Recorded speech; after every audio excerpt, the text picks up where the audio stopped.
Welcome to the Roving Nature Podcast, where we'll explore all things nature and conservation in the great state of North Carolina and beyond. I'm your host, Matt Bryant, and I invite you to join me as we hear from guests who are passionate about nature and who have made it a significant part of their work, creativity, or personal lives. And I encourage you to learn along with me as we celebrate our deep bond and relationship to our natural world.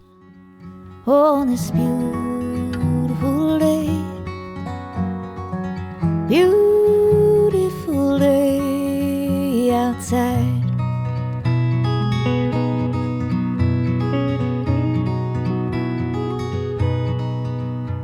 Today we are talking with Dr. Nadja Cech, who is a distinguished professor of chemistry at the University of North Carolina, Greensboro, and a leader in the field of medicinal plant research. Among other notable achievements, her research group was the first to show that endophytes, which are bacteria and fungi living within plants, are responsible for much of previously demonstrated immune-stimulating properties of the plant Echinacea, like the tea. Having experienced firsthand the obstacles of succeeding as a woman and mother in a male-dominated field, Nadja is a committed advocate for the advancement of women and marginalized groups in science. She successfully led an overhaul of the parental leave policies at the university where she works, and her excellence in mentorship with students was recognized with a Board of Governors Teaching Excellence Award, the highest distinction for teachers in the university system. I know Nadja to be a gifted science communicator, and she is equally at home in front of an audience of kids at the local elementary school or speaking at research conferences around the world. A hallmark of her work is a blurring of the boundaries between science and lived experience. She has given 2 TEDx talks, one called People Do Science and one entitled We Are All Scientists. And she did a stint as co-host of the podcast called Yes and Cafe, which I was fortunate to have produced.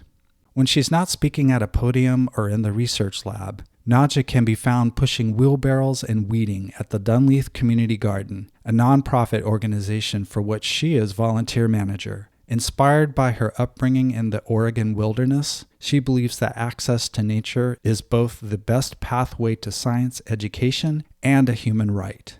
She puts this belief into practice by bringing her students, many of whom have never held a hoe or planted a seed, with her to the garden. Here, working side by side with community members, they nurture a sense of poetic wonder informed by science and illuminated by the infinite diversity and miraculous beauty of the natural world.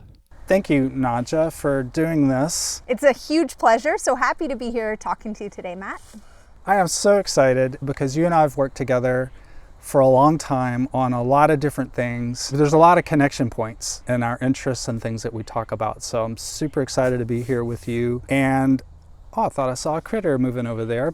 I get distracted by critters. What was that? So as a great starting place, and something that I'm doing on all these episodes, is to meet on site like we are here at a place that is meaningful and important to you, and a place that you can talk about and is related to our podcast here, our theme of nature and conservation. And so here we are. And I was wondering if you could tell us a little bit about where we are and about this place, and what's your connection? Why are we here? What's special about this to you? I would love to. We are here today at the Dunleith Community Garden, which is located just to the north of downtown Greensboro, North Carolina, in the Dunleith neighborhood, which is a historic neighborhood. And this is a place where people come together to garden. It's privately owned land. The landowners allow us to use it for this purpose, which we appreciate greatly. And we have about 35 different families that garden here. And we also grow some crops that are for the community and the neighborhood. One of our favorites is that we grow strawberries here, and then the neighborhood kids all come pick them in the springtime, and blueberries as well. We have a fig tree, an enormous, beautiful fig tree up front that sort of forms an arch as you walk into the garden. For the benefit of our listeners, it's just a spread of about an acre of garden beds that are all being cultivated with different crops depending on the interests of the farmers, or I should say community members turned farmers. And what I love about this space is that it's right in the middle of the city, and yet it's this oasis both for people and for animals and pollinators. We grow a lot of native flowers, and we're part of the corridor for supporting butterflies that are migrating to Mexico, and monarchs and other butterflies, honeybees, bumblebees, other pollinators, hummingbirds. All throughout the summer you can see them here, and it's really great to be in that presence of other critters that we sometimes miss out on in urban environments. And it's so awesome to be able to step off the pavement and into this garden and into just a different world. Another thing I really like about this space is that it's a community center for people to gather. We have a lot of folks from the neighborhood who garden here. They bring their kids, they swing on the swing, they run around with their feet in the grass. We have a big Bangladeshi community that gardens here, and it's a gathering space for them as well, and a place for them to grow crops that they wouldn't necessarily be able to access here in Greensboro. Bitter cucumbers and gourds, pumpkins, things that are unique to the Bangladeshi cuisine. That's something they can produce here, and I think it gives people maybe a home away from home. So yeah, those are some of the many things I love about the Dunleith Garden. It's such a beautiful space, and it's a real treasure to have something like this, especially in an urban area where land is constantly being bought and sold and developed or used for some kind of other purpose. So to have this space is really precious. Yes, I could not agree more. One of the things that we are aware of is that this land is actually for sale, and there's been talk over the past decades about developing it into condos, which obviously would be more lucrative than anything we can ever produce with, homegrown tomatoes for the landowners. So we really appreciate them letting us use the space in the in-between, and we're always aware that it may be fleeting, but I have this philosophy that we garden until the bulldozers come. So far we've been able to garden and no bulldozers. So how did you discover the garden yourself? How did it show up on your radar? So I lived in this neighborhood, in the Dunleith neighborhood, for about 16 years, and I would walk past the garden when I was out exploring with my 2 young kids, and I was always drawn to it. But I was also early on very distracted by the fact that I was developing a research lab at the University of North Carolina, Greensboro. I do chemistry research there, and also being a mom. So I felt like I didn't really have time to garden. So for many years, it was kind of in the back of my mind. And then sometime around 2015, I had just been out on research leave on the West Coast, and I had been imagining that would be kind of a homecoming because that's where I'm originally from. But I had this realization that the West Coast didn't feel like home to me anymore after having been away for over a decade, and I really didn't feel like I'd made a home here in the Southeast either, and so I was feeling kind of homeless and ungrounded, and it occurred to me that perhaps gardening would be an antidote to that. And so my kids and I started gardening here, and I have continued every year and eventually took over as the manager of the garden, which is a volunteer position. So I'm out here a lot, and it definitely does serve the purpose of making me feel more at home in the space, to be able to watch plants grow and nourish them and have my fingers in the dirt. And it creates a kind of connection to place that definitely feels like home in a way that I was really missing. So that is why I've continued to do it and continue to try to work with the community to make that an opportunity for other folks.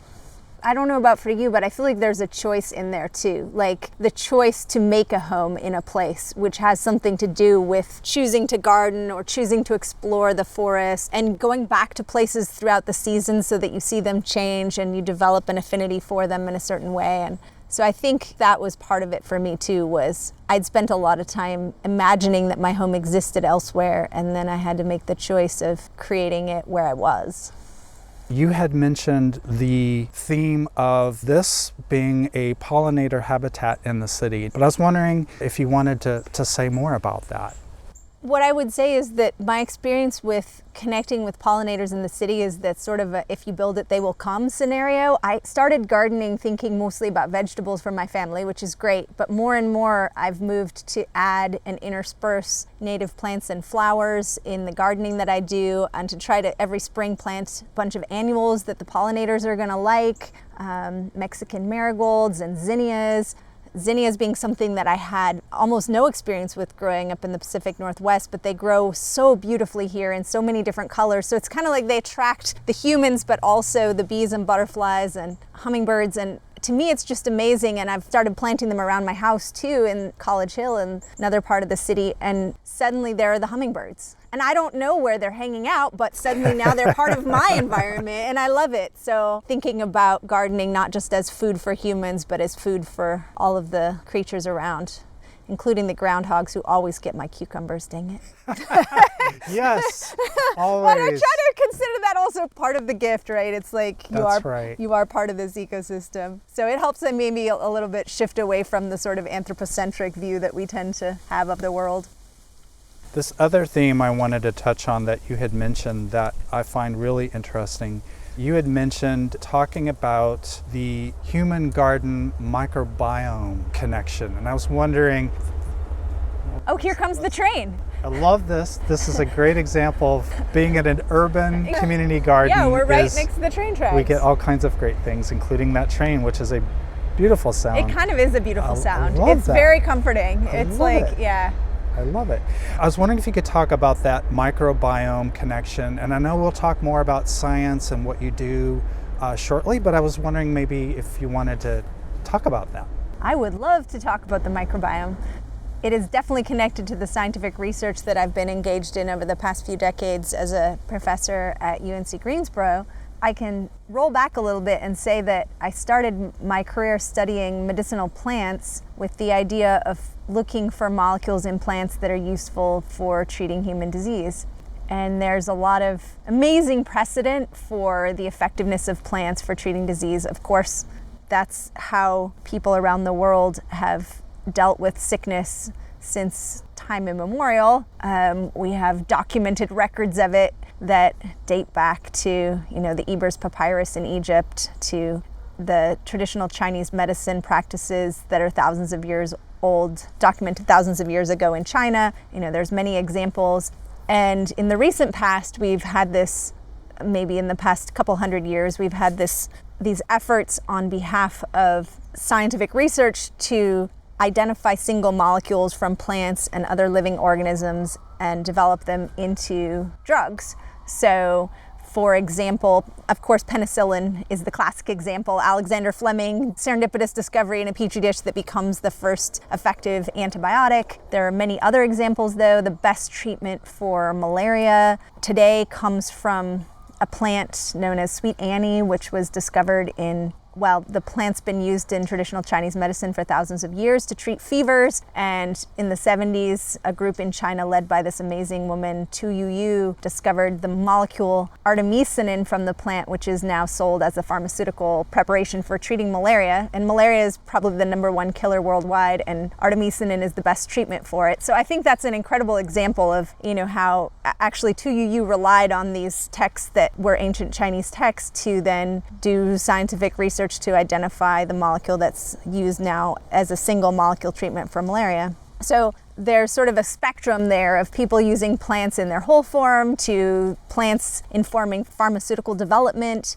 And when I got involved in this area, what I was imagining was finding the next penicillin, right? Can we search the natural world and find molecules that'll treat disease and become new drugs? And over time, what I began to realize was that that's only part of the story, and that the relationship between humans and plants is really complicated and beautiful. And I've come to think a lot about how part of the healing properties of plants is actually the act of developing a relationship with those plants, which is kind of what we're talking about in the garden here, growing them, being out with them, eating the things that you grow, sort of the spectrum between food and medicine there. And one of the things that really sparked my thinking about that was a discovery we made in the lab when we were studying the plant echinacea.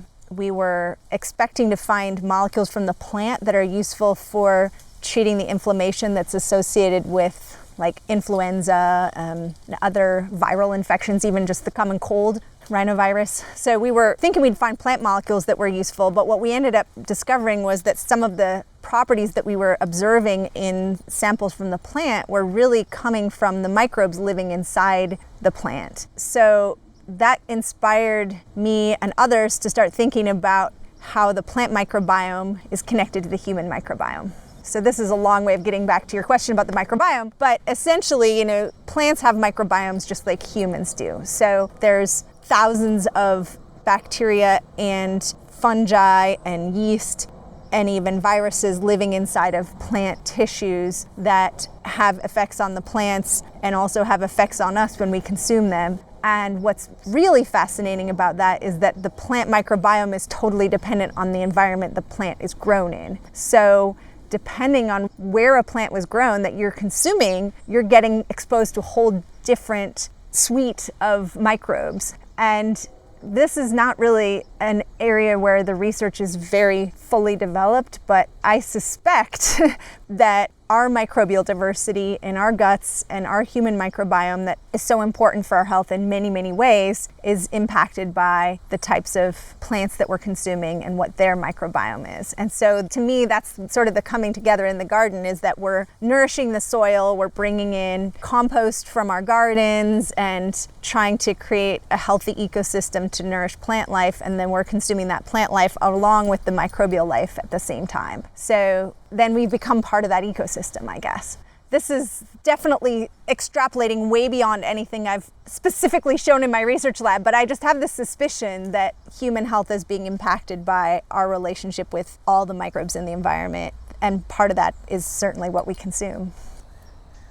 I'm always fascinated when I read about how, let's say, something as specific as a particular tree in a certain location has this relationship with so many things, both above and below the ground, and with so many different critters and insects and birds, that they all depend on each other to do certain things at certain times. It's just amazing and beautiful. I think we tend to think of ourselves as being separate from that, right? But actually that's us too, right? In any environment that we're in, we're depending on so much around us, and things that we know and things that we can't see. So not to mention the trees that are actually producing the oxygen we're breathing. That's right. And there's that. And there's that. The fact that without plant life, humans would all die immediately. So there's that joke of like, are we growing the plants or the plants growing us, That's right? Yeah. That's right.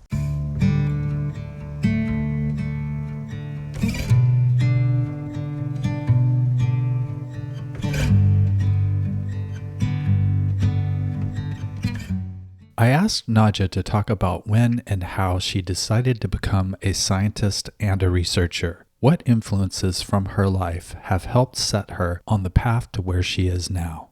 I'm a professor of chemistry at the University of North Carolina, Greensboro. I've been there since 2001, and I came here for that job, actually having never been to North Carolina in my life. So that was a big uprooting and opportunity to grow and develop in all kinds of ways by being in a new environment. Originally from the Pacific Northwest, I grew up in Oregon. My folks were part of the sort of late stage of the 1960s counterculture movement, and both my mom and my dad grew up in middle-class families but longed to be closer to the earth and do something different, and were also very strong anti-Vietnam War protesters, and decided that they were going to eschew the man and move off grid in the late 70s, right around when I was a baby. So my two younger siblings and I grew up in the mountains of Oregon. We spent a bunch of time living on a commune. We spent a bunch of time living in a yurt. We spent some time living in tents. That was very cold. And eventually my parents actually started a business that they grow medicinal herbs. So I grew up growing plants with my dad, harvesting seeds. We sold medicinal herb seeds for hundreds of different varieties of plants that people use medicinally. And I got to know plants in that way. And then when I was about 14, I headed off to community college and ended up just loving college, and went on to eventually earn my PhD in chemistry when I was 23, which was unusually young, and at that point was recruited here for an assistant professorship. So I've been doing this for a long time, and I've been lucky enough to be in an environment where I've had the freedom to explore my own scientific interests, and that has been looking at the relationship between people and plants as mediated by molecules and trying to figure out which molecules are doing what in the human body when we consume medicinal plants. And yeah, that's been sort of my lifelong work, and it's more from being largely lab focused to being a huge part of that now is coming to the garden. And I bring my students to the garden and we garden together, and I feel like that's such an important part of the educational process to have that relationship with the plants that we're studying. So I feel really lucky to be able to do that. Is that generally called natural products biochemistry? People say natural products when they're talking about the study of molecules from nature. So that is definitely one thing that it gets called. It also gets called pharmacognosy in Europe, which is, sort of the study of natural organisms and naturally derived molecules and how they interact with the human body. And people in more sort of alternative circles will call this herbal medicine. So you kind of get that full spectrum. And I have been a part of all those communities in various ways. So I know from personal experience working with you and also just hearing about other things that you've done that in addition to the research and the science that you do, you are clearly often connecting with other people in other disciplines and finding ways to have conversations that span outside of your particular field or your particular area of knowledge. And that could be people working in other academic disciplines, artists, creative people doing things in other realms. And I was wondering if you could talk about that a little bit, like how doing what you do, but then connecting with people from various walks of life or various areas, how that inspires you or helps inform what you're thinking and doing.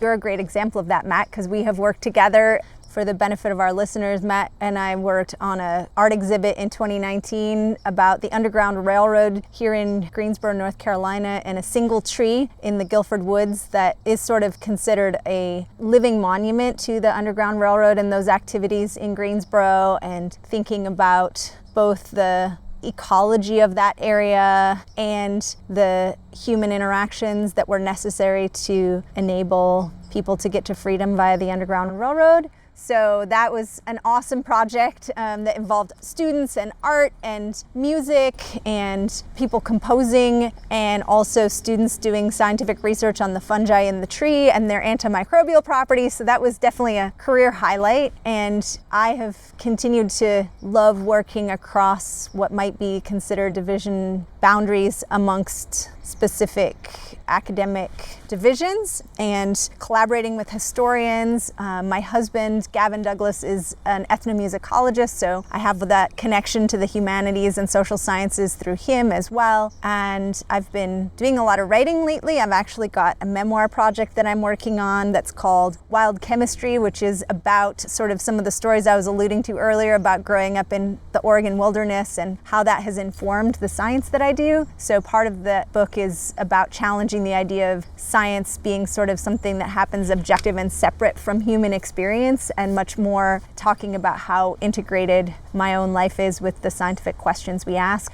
So that's been really fun, and that project is supposed to come out in 2027, so still a ways out, but I'm excited about it. So that's been really great. And that's a book, right? It's a book. Yeah, it's going to come out hopefully with Simon & Schuster in the spring of 2027. So I am deep in the writing process. Every morning I'm writing. On the weekends, every afternoon I'm here in the garden. And then during the week, I'm teaching students. And I try to teach both in chemistry and across disciplines on campus. So I do a lot of collaborations with my colleague Omar Ali, who's a historian. So yeah, just trying to, it's almost like not working across disciplines, but more just letting go of the idea of disciplines and trying to think about interesting ideas and how we can collaborate to create together.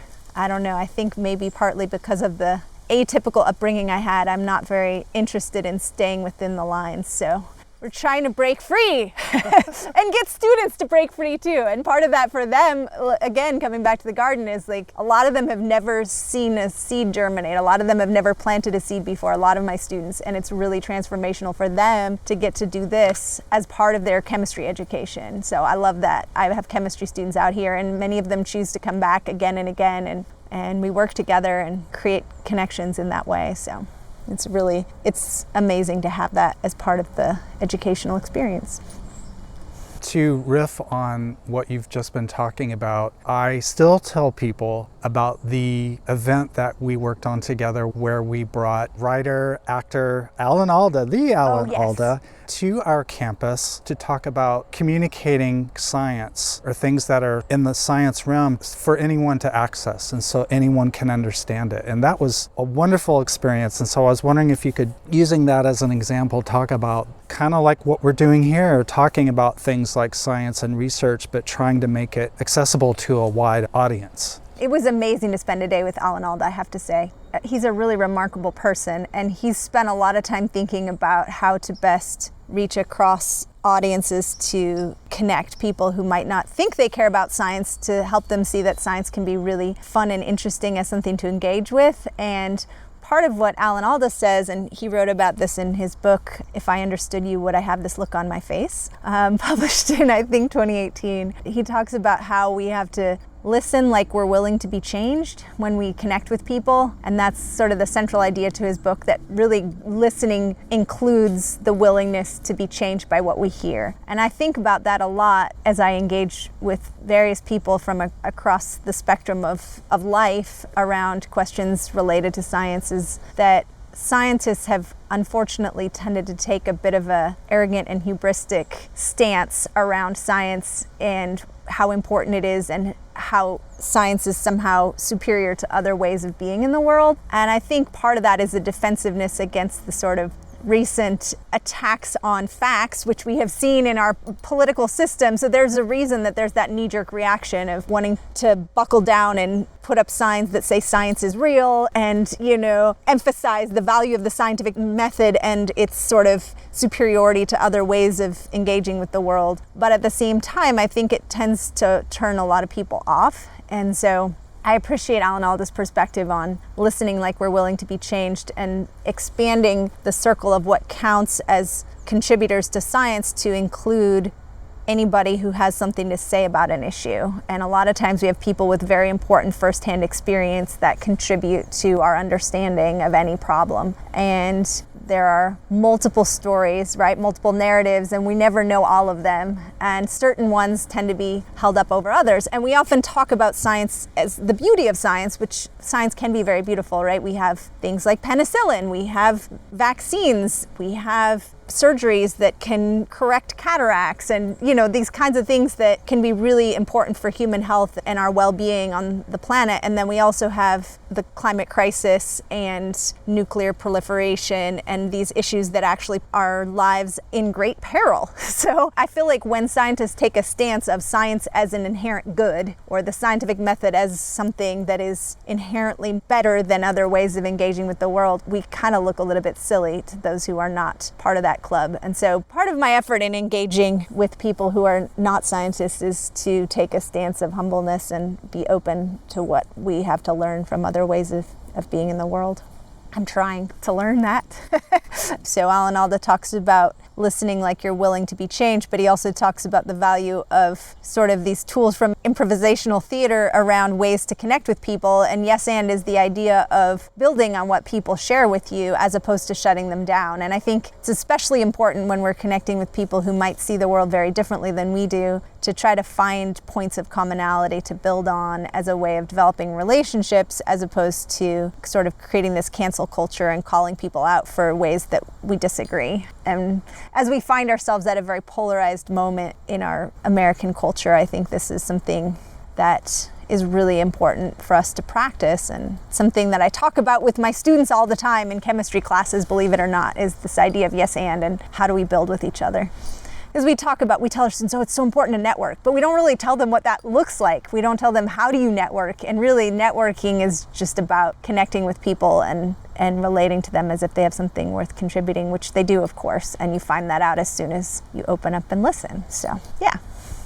Nadja loves to teach, and I have witnessed her interacting with students in various settings. She's always an inspiration and a positive role model for students and young scientists. On the day of our interview, she met up with a group of student volunteers in the community garden who were there to do fall preparation work for the coming cold season. One of the things I want to do today is actually plant some cover crop seeds in here. So one of the things we do in in the fall time is put in plants that will take nitrogen from the air and improve the soil.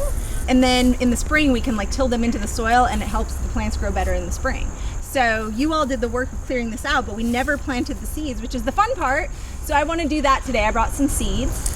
You've mentioned throughout our conversation today and just now working with students and teaching. And so I was wondering if you wanted to talk about that aspect of what you do, the kind of teaching educator aspect, connecting with students, and brand new students just coming into college, but then all the way up to working with PhD candidates and grad students. I was wondering if there's anything you wanted to talk about in terms of what inspires you or what you enjoy the most about teaching or being an educator. Absolutely. Well, I think being an educator has been the great privilege of my life, and it's amazing to connect with young people who are going places and to be a little part of that process. I would say that it gives me tons of optimism about the future when I meet my students and when I see what they're doing. And I feel that way as a mother too. I have 2 kids that are about the same age as my college students right now, so that's an interesting moment to be in, where I'm seeing my kids go out into the world and find themselves, and I'm part of that journey for a lot of students, and a little part.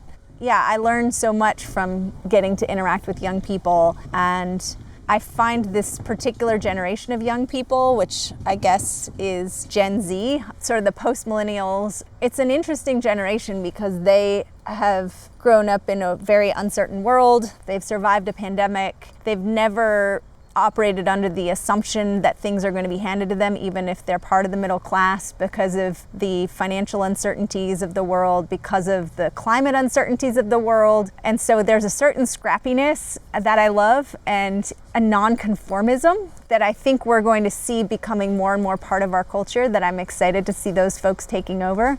I've gotten to work with students in many different contexts. Of course, I teach in a traditional classroom format, but I try to have a lot of discussion going on in those classes, a lot of readings, bringing in readings from outside of chemistry to engage with things like Robin Kimmer's Braiding Sweetgrass, which is amazing and talks about indigenous knowledge and indigenous ways of interacting with the world, and other examples like that. And then also, I get to work with students in the research lab. So it's amazing to get to see how research is really teaching. A lot of times the universities, those 2 concepts are talked about as oppositional to each other. We don't want to have to teach because we want to spend time on our research, when in actuality, engaging students from the undergraduate level up through PhD students in research is probably the most important type of education that I do. And I just really see that students who may not have really found their grounding in science yet just light up when they get to work on interesting scientific problems in the lab. And it's so transformational for so many people, as it was for me. That's certainly why I'm here at a university, is because I had the opportunity to participate in research as an undergraduate student. And I'm very excited to be able to make that opportunity open to other students and to create an environment where we can all learn from each other. So it is a huge privilege. Nadja loves to write, and she's working on a new book about her life and her work. I asked her to give us a glimpse into what it's about and anything she wanted to share about her writing process. Oh, thanks for asking, Matt. I love talking about my writing. It's always I'm like, please ask me about my writing. Yeah, because I think just because I'm so excited about it right now. I have to say that as a scientist, writing has been a huge part of my job. And actually, I always loved writing. Even as a little kid, I would spend a ton of time writing in journals, hanging out by the creek, writing in my journal, writing stories. That was like a big part of what I did for fun. And I found that part of what I've done well in science is to write about what we do. So of course, we write a lot of scientific papers. I've published with my wonderful collaborators and students more than 150 different scientific papers, but each one of those gets read by, 7 people. So the idea is it possible to talk about what are actually some really, I think, themes that are very important to human health and our relationship with our environment in ways that more than 7 people might read them. So that's been this memoir project that I embarked on. I embarked on it more seriously starting in 2020, and I started taking writing courses, and I've been involved with an amazing community of women writers, actually, initially through online classes and then going to writing workshops. Last summer I was camping in the Olympic Peninsula and hiking through the Hoh rainforest and hanging out for 10 days on the Bogachil River, writing with a bunch of different women women writers. So getting to do things like that has been really mind-opening for me. And I realized when I started trying to write a memoir that I really had spent my whole life writing and yet knew nothing about how to write a memoir, because scientists write without any attention to place or time or character. It's like all these discoveries just arise out of nothing, right? And that's the facade that we're creating in our scientific papers. And so what I've been trying to do is take those scientific discoveries we've been making and adding back the place and the time and the characters. And that is so fun and so hard, but I'm learning. And I finally am at the point with this project where it has a little bit of shape and it has a future publisher. And so I've been really lucky. It's been amazing how similar my experience of trying to learn how to write has been to my experience of trying to learn how to do science, which is you find somebody who knows how to do this and then you spend as much time with them as possible and you ask their advice and then you do what they say. And so it's a collaborative effort. So writing has been a collaborative effort, science has been a collaborative effort, gardening has been a collaborative effort. It's really fun to exist in my gardening sphere and my writing sphere in places where there isn't always a right answer.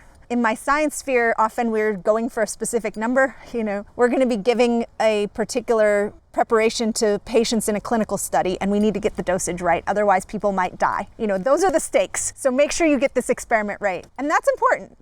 I'm glad that we can do that and we can train people to do that. But it's nice also to sometimes be in a space where there's many possible answers and it's about the poetry and the exploration and the fun of it. So yeah, trying to bridge all those worlds.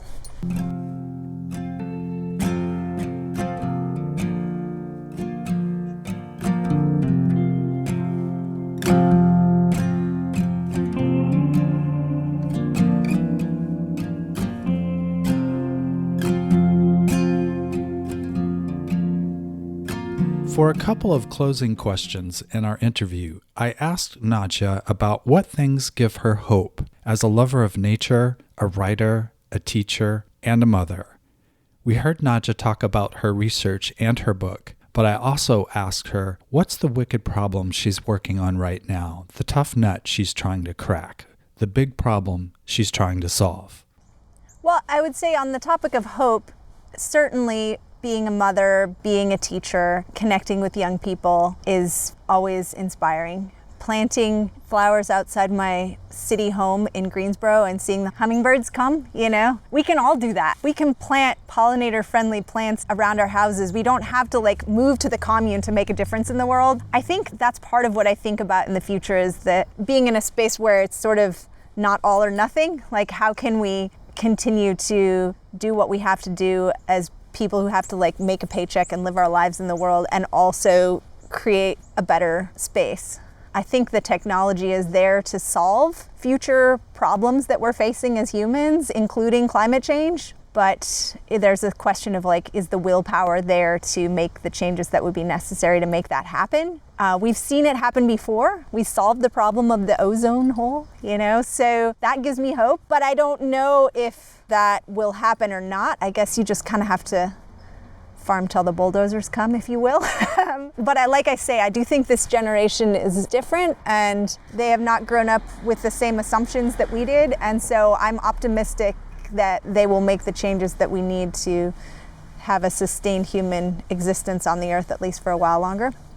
So you asked about the future, and I think, I've been an educator. I've been in higher education as either a student or a professor for most of my life. And I think that in a lot of ways we do beautiful things at universities, and I love being at a university, but I also think that there are limitations to the siloed approach that we've had, and we need to rethink some of that. And so I think the question I'm constantly asking myself is, how can we expand the definition of what science is? How can we expand the definition of what chemistry is? Is there a way to make the chemistry curriculum and the engagement of what it is like to be a scientist something that attracts a more diverse group of people? I think that historically the conversations about diversity in science have been all about, can we get more diverse people? Can we get more women? Can we get more Latinos? Can we get more Black people to come and be a part of this beautifully perfect enterprise that is science? And so I've been thinking a lot about flipping that around and saying, well, what is it about this culture that makes people either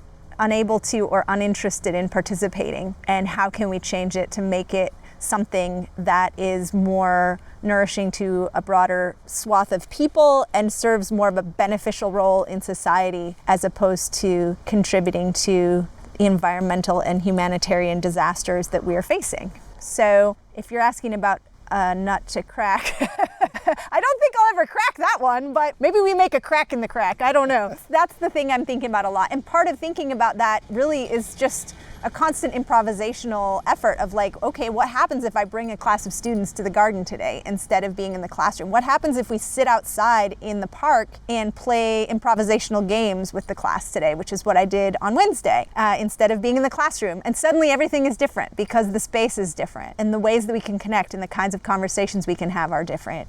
What happens if I invite a writer to come talk to our chemistry students about feminism and how it has shaped the history of science? What conversations come out of that? So that's kind of what I'm playing with, I guess.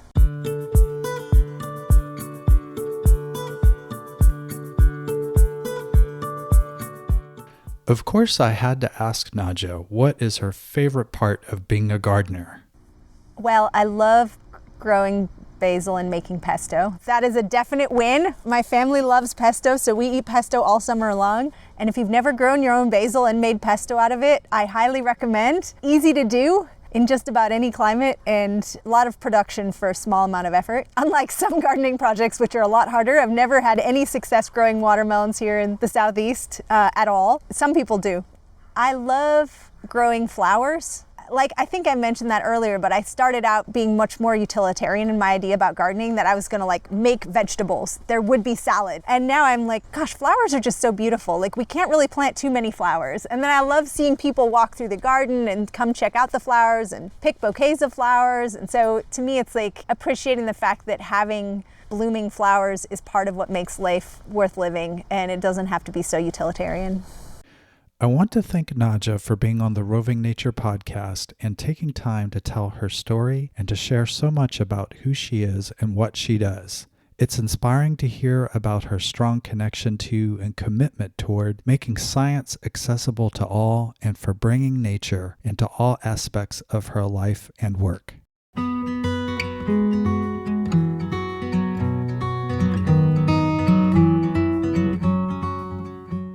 That's a wrap for our show today. I appreciate you giving the Roving Nature Podcast a listen, and I hope you'll share it with others who might be interested. All episodes are available on www.rovingnature.net, where you'll also find a blog, social media links, and nature-related news and resources. Stay tuned for more episodes to come, and in the meantime, I encourage you all to get out in nature when and where you can, even if it's only a few minutes a day and just outside your door. Learn about and get involved with your local nature and conservation organizations and help support local and national legislation that will help protect our precious natural resources. I'd like to give a huge shout out to local singer-songwriter Abigail Dowd for letting me use her lovely song Beautiful Day as the theme music on today's show. You'll find links to Abigail's artist and album websites and her Instagram on this episode page and on the Roving Nature website. They want every day to be a beautiful day. Beautiful day outside.